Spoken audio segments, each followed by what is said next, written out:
বাবার মৃতদেহ নিয়ে যখন দাদা কলকাতায় ফিরে আসলেন, আমি জাপানে থেকে তার পরের দিন থেকে শো আরম্ভ করেছি। ওই বাবার ব্যবহার করে জামা কাপড়গুলো, সেই জামা কাপড় তখন তার ঘামের গন্ধ তখনও আছে, ভেজা। আমি আবার শো করেছি। গভর্নমেন্ট অফ ইন্ডিয়া বলতো, তুই বাইরে থাকো, আমাদের ডলার চাই, ঘরের ছেলেকে আর ঘরে নিয়ে ফেরত দিতে পারে পারতে এসে আমার 80টা বছর বয়স হয়ে গেছে। সেভিলিয়া শহরে তখন ফিয়েস্তা চলছে, আর আমাদের শো ওভার ক্রাউডেড হয়ে গেছে।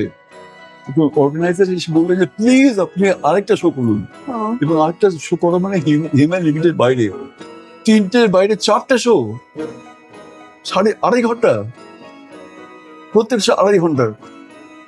উনি বললেন যে এটা ল অ্যান্ড অর্ডারের ব্যাপার, পুলিশ থেকে রিকোয়েস্ট করেছে, তো অবশ্য আপনি না বললে।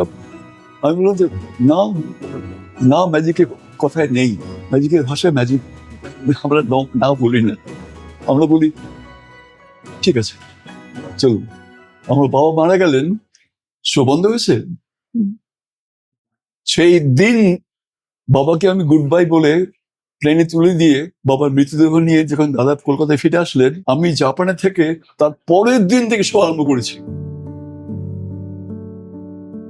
ওই বাবার ব্যবহার করে জামা কাপড়গুলো, সেই জামা কাপড় তখন তার ঘামের গন্ধ তখনও আছে, ভেজা। আমি আবার শো করছি, করতে করতে করতে করতে 117খানা দেশ আমার ঘোরা হলো। কিসের খোঁজে?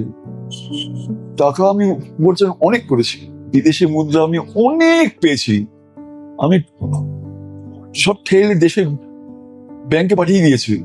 গভর্নমেন্ট অফ ইন্ডিয়া বলতো, তুই বাইরে থাকো, আমাদের ডলার চাই, ঘরের ছেলেকে আর ঘরে নিয়ে ফেরত দিতে পারে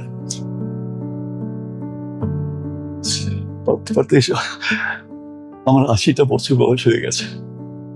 আমি জাপানেই গেছি 49 বার। আমি জাপানি ভাষায় কবিতা লিখতে পারি, সেটা ওদের পত্রিকায় বেরোবে, আচ্ছা, আমার গল্প বেরোবে।